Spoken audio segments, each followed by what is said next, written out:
Alright, so the first thing I'm going to do is blow out my rocks. And then I'm going to scrub all the surfaces in my sump. But before that, I'm going to put my filter sock on to catch anything. So this just hooks up right in here. And then I can blow out my rocks. Look at that.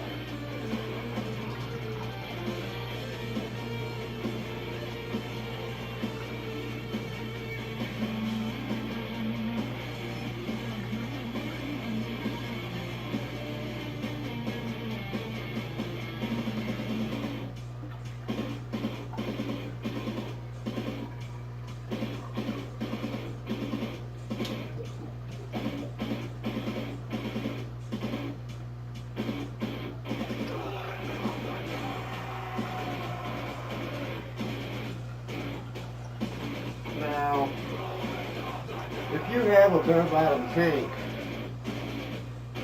I find it pretty important to get all this junk to settle either in your sump so you can take it out, or get it to settle in one area of your tank.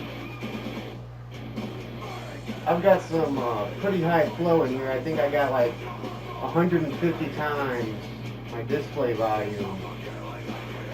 So most of it's going to make its way to the sump.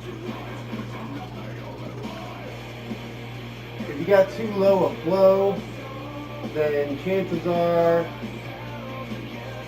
this stuff's just going to go back into the rocks. And I really hate that. Why do you even clean out your rocks if that happens?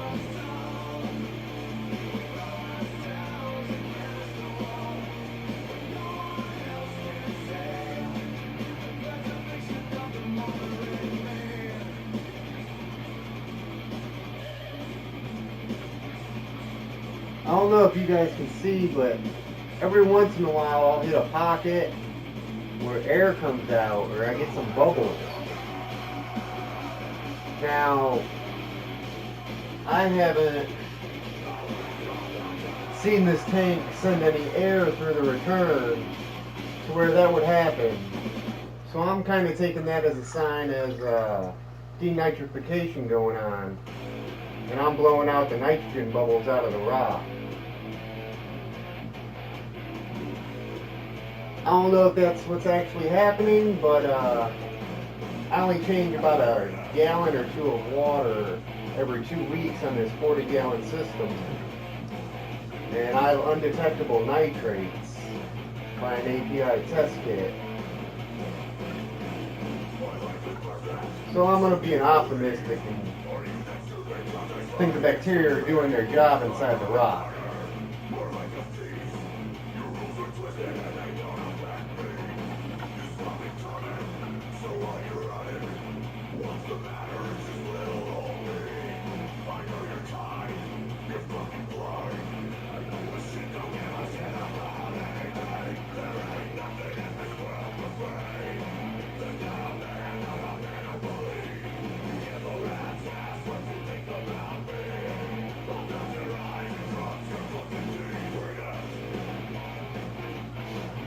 Before I go and scrub my sump out, I'm going to put the filter sock on.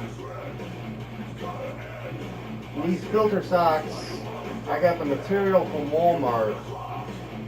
It's some kind of polyester or something like that, but I made 18 filter socks for, I think it cost like $5 or $6. Good opportunity to learn how to sew too. My grandma taught me how to sew, so she taught me how to crochet too. I haven't crocheted since then. But I mean, if you're into that, then so be it.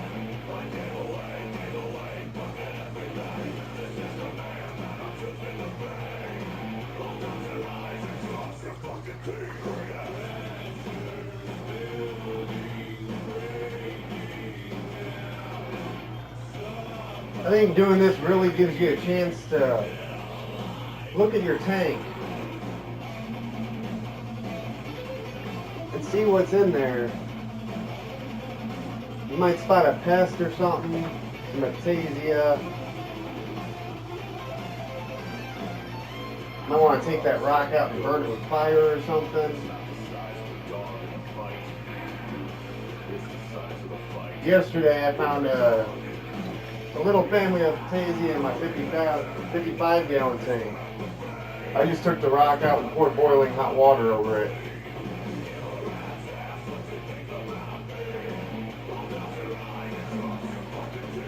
The big one melted.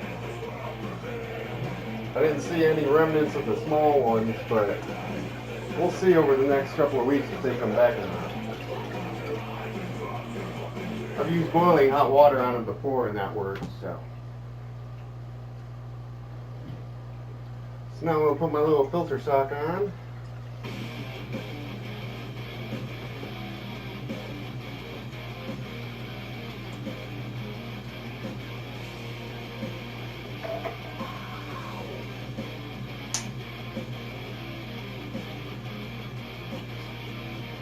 I was reading something online over bleaching filter socks versus using vinegar, and someone dissected a filter sock and the bleach didn't get rid of the organics, but the vinegar did.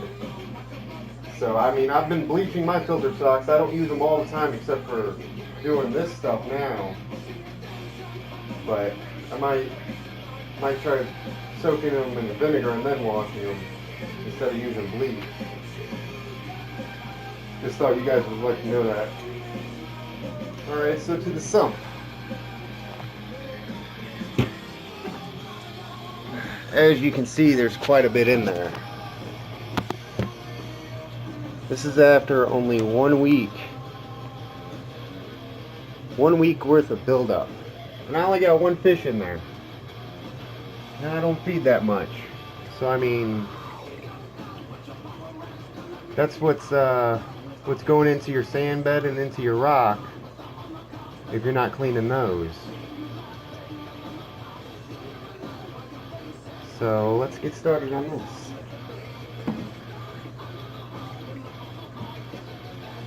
Oh, I don't have my little green scratchy in here. I'll be right back.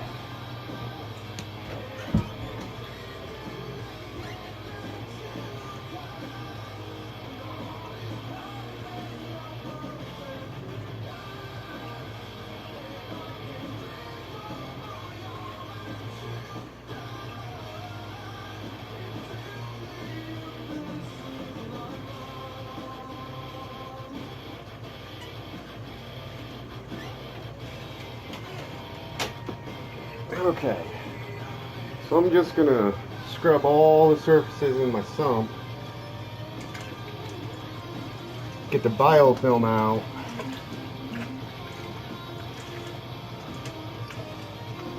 because you don't want to keep bacteria around either, not when they're not in the rock, because everything in here, all the bacteria is pretty much just creating nitrates. Because I don't think there's enough of a low oxygen environment for the denitrifying bacteria to grow.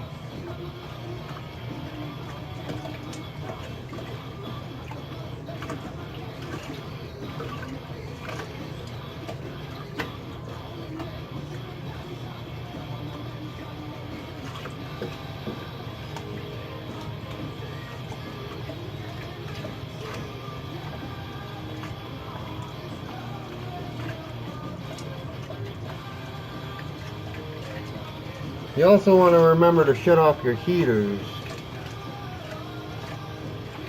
when you start taking your water out. I'm not going to shut mine off because I know I've done this a couple of times and my level in here is not going to drop low enough. My water level is not going to drop low enough to where my heaters are going to be exposed.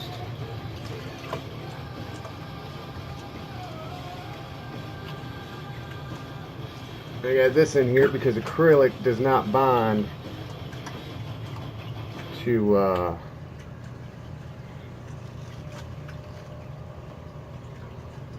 to silicone very well.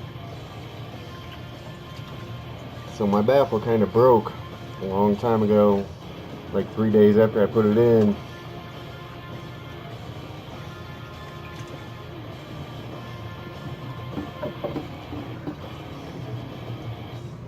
The return portion of the sump, I really only have to do like once a month. I don't get as much biofilm and junk building up in there.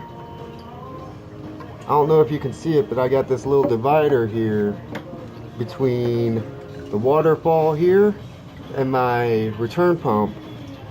I was getting micro bubbles and I put that in and it kind of stopped the micro bubbles. I don't see any micro bubbles now, which makes me happy.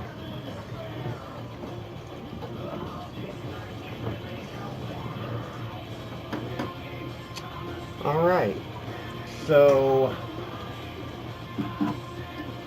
I'm just I'm gonna let all this settle back down, probably 20 or 30 minutes. I'm gonna go eat dinner because it's my dinner time. I'm gonna let this settle, and you know, the filter sock will catch anything from going back up into the display. So yeah, that's the first part. Give it about 30 minutes, and I'll vacuum all that crud out, and then refill the water, and we'll be done. Any normal person, if you just had one tank, you could take this time now to make your water. I'm only going to use about 2 or 3 gallons, but I just got done cleaning my other tank, so I had to make it anyways, and so it's already made. So I'm just going to take this time to go eat dinner.